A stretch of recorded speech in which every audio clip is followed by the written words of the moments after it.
Today is Tuesday, August 11th, 2026, and you're listening to Blue Lightning Daily, the show that's somehow fully made by AI, yet still manages to sound like it has opinions. I'm Hunter. And I'm Riley. And yes, the robots did the whole thing. Which means if we say something unhinged, it's not our fault. It's our fault for letting the robots cook. Facts. Okay, main story. MiniMax just dropped H3, also floating around as Hailuo 3 or Hailuo 03. It's a short-form video gen model that can spit out up to 15-second clips at up to 2K. With synced stereo audio. Which is the part that made me sit up like, wait, hold up. Did we just skip an entire step in the creator workflow? That's the pitch. Not AI will make cinema someday. More like, you need a dozen hook variations by lunch and your editor is already emotionally unavailable. The editor is in the group chat typing lol while actively dissociating. Exactly. And H3 is basically trying to compress the pipeline. One render equals something you can actually review. Not a silent clip where you're like, just imagine the sound design later, Susan. I love that you named the client Susan. It's always Susan. Okay, but real talk. Native audio inside the generation is huge for performance creative. Because if you're testing ads, you don't just need visuals. You need timing. You need vibe. You need the hook to land. Yep. A lot of AI video right now is cool motion, but the minute you try to turn it into an ad, you're back in a tool chain. Generate, export, upscale, grab music, slap on VO, sync, then discover the pacing is wrong. And then you do it again. And again. And again. Like a hamster wheel, but the hamster is your budget. So H3 showing up with 2K and stereo is less a flex and more a throughput play, especially if the audio is actually usable. Okay, but I'm gonna challenge you. Usable audio or dangerously shippable audio? Because I can already see the timeline brands posting AI ads with audio that is almost synced, but not quite, and it goes viral for the wrong reasons. Oh, totally. Native audio doesn't automatically mean good audio. It means you can judge the draft faster. But it also means bad ideas feel complete sooner, which is scary.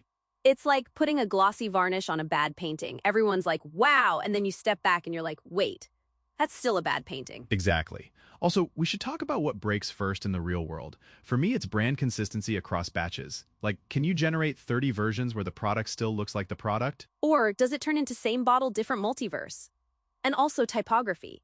If you ask for on-screen text, AI video loves to invent fonts that look like they were designed by a haunted printer. Yeah, typography and UI legibility are still the cursed zones. 2K helps, but it doesn't magically make text reliable.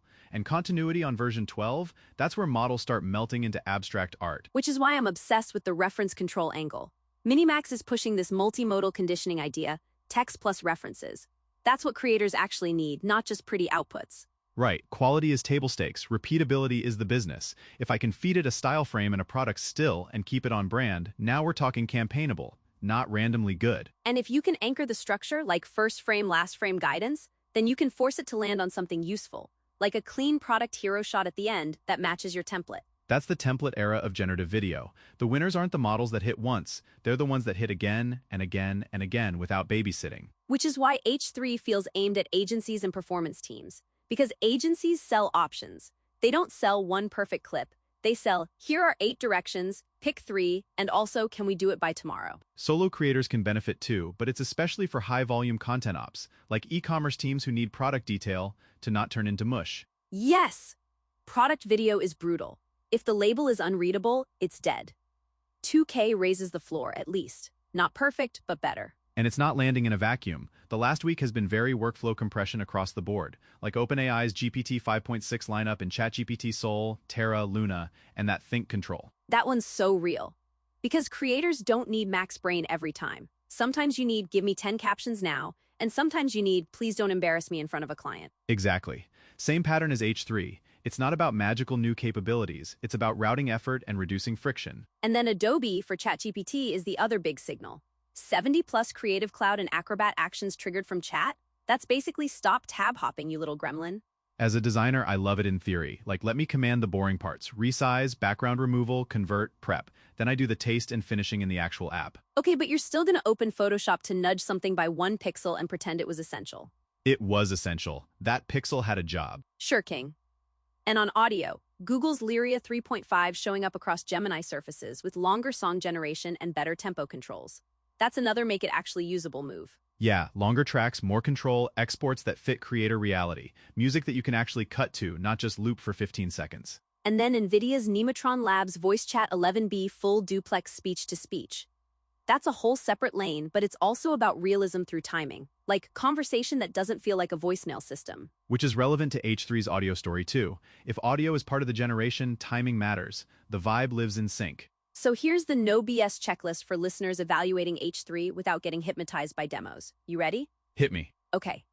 You generate a batch and you ask, does the subject stay consistent? Does it land a usable ending frame? Does the audio actually match the action, or is it just sound on top? And can you get multiple outputs that feel like they belong to the same brand world? And I'd add, how painful is the iteration loop? Because if you can't reliably steer it, you're just gambling faster. Exactly. Also, access seems a little scattered. Like, it's showing up across MiniMax ecosystems and developer docs, but not as one clean everyone has it moment. Yeah, verify what your account and region actually supports. Model naming, endpoints, limits, those details matter when you're trying to scale. Also, the open weights chatter is spicy but unclear in places. So if you're planning local workflows or private deployments, don't just assume. Check the license, check the actual checkpoint. Big time. Open is a spectrum, and the paperwork is the whole game. So, final hot take. H3 is not the end of editing. It's the end of the silent draft era.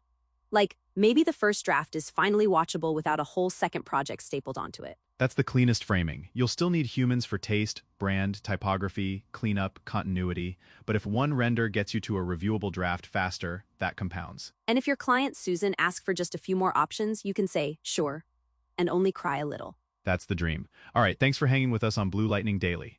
Go hit up bluelightningtv.com for AI news and updates that actually matter for creators. And subscribe, because if the robots are going to keep making this show, we at least want them to feel appreciated. Or feared. Either works. Catch you next time.